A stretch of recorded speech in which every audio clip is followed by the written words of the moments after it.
বিনা খরচে জর্ডান গেলেন ৪৮ জন নারী কর্মী, ৬ মাসে ৮০,০০০ ওয়ার্ক ভিসা দিয়েছে জার্মানি। বিস্তারিত জানতে ভিডিওটির শেষ পর্যন্ত দেখুন।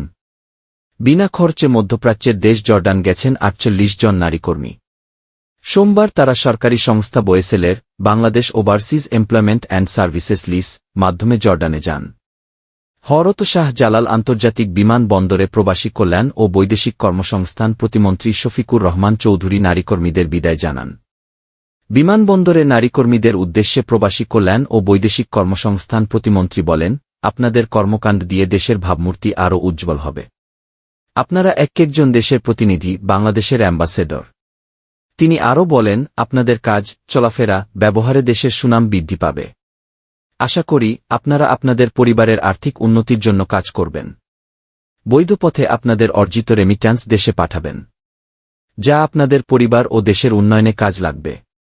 বিদেশে বাংলাদেশের ভাবমূর্তি নষ্ট হয় এরকম যে কোনো কাজ থেকে নিজেকে বিরত থাকতে অনুরোধ করে প্রতিমন্ত্রী বলেন, ভবিষ্যতে যারা বিদেশ যেতে চায় তাদের জন্য আপনারা অনুপ্রেরণা হিসেবে কাজ করবেন। আপনারা তাদের উদ্বুদ্ধ করবেন যেন সবাই প্রশিক্ষণের মাধ্যমে দক্ষ হয়ে বিদেশ যায়। বিদেশে বাংলাদেশের ভাবমূর্তি নষ্ট ও শ্রমবাজারকে সংকটে ফেলতে এখন একটা মহল অপপ্রচার চালাচ্ছে। এ বিষয়ে প্রতিমন্ত্রী বলেন, বাংলাদেশের উন্নয়নে সিংহভাগ প্রবাসীদের অবদান। আমি সবাইকে দেশবিরোধী অপপ্রচার থেকে বিরত থাকতে অনুরোধ করব। আমরা জনগণকে সম্পদে রূপান্তর করতে কাজ করছি। এ সময় বিমানবন্দরে উপস্থিত ছিলেন সিভিল এভিয়েশন অথরিটির chairman air commodore Sadiqur Rahman Chowdhury, প্রবাসী কল্যাণ মন্ত্রণালয়ের সচিব মো. রুহুল আমিন, বোয়েসেলের ব্যবস্থাপনা পরিচালক মল্লিক আনোয়ার, ওয়েজ আর্নার্স কল্যাণ বোর্ডের মহাপরিচালক মো. হামিদুর রহমান সহ মন্ত্রণালয়ের ঊর্ধ্বতন কর্মকর্তারা। ৬ মাসে ৮০,০০০ ওয়ার্ক ভিসা দিয়েছে জার্মানি। জার্মান সরকার চলতি বছরের প্রথম ৬ মাসে ৮০,০০০-এরও বেশি ওয়ার্ক ভিসা প্রদান করেছে। দেশটির স্কিল ইমিগ্রেশন অ্যাক্টের আওতায় এসব ভিসা দেওয়া হয়েছে।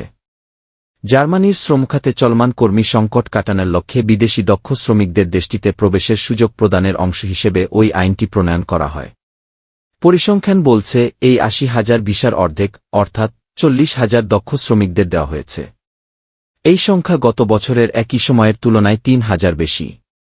মন্ত্রণালয়ের তথ্য বলছে, গত বছরের প্রথম ৬ মাসে মোট ৩৭,০০০ দক্ষ শ্রমিককে ভিসা প্রদান করেছিল জার্মান সরকার। সেই বছর দেশটির পররাষ্ট্র মন্ত্রণালয় শ্রমখাতের জন্য মোট ১,৫৭,০০০ ভিসা দেয়। এর মধ্যে দক্ষ শ্রমিকদের জন্য মোট ৭৯,০০০ ভিসা দেওয়া হয়। দেশের শ্রমিক সংকট কাটাতে বিভিন্ন ধরনের পদক্ষেপ নিচ্ছে জার্মান সরকার। এর মধ্যে রয়েছে দেশের নাগরিকত্ব আইন সংশোধন এবং শ্রমবাজারে প্রবেশ সহজকরণ। এছাড়া দক্ষ কর্মীদের আরও আকৃষ্ট করতে অপরচুনিটি কার্ড বা জার্মান ভাষায় চান্সেন কার্ড নামে একটি প্রকল্প হাতে নিয়েছে দেশটির সরকার। ইউরোপীয় ইউনিয়নের ইইউ বাইরের দক্ষ জনশক্তিকে আকৃষ্ট করতে গত ১ জুন থেকে অপরচুনিটি কার্ড চালু করা হয়। যোগ্য ব্যক্তিরা কোনো চাকরির চুক্তি ছাড়াই জার্মানিতে আসতে পারবেন।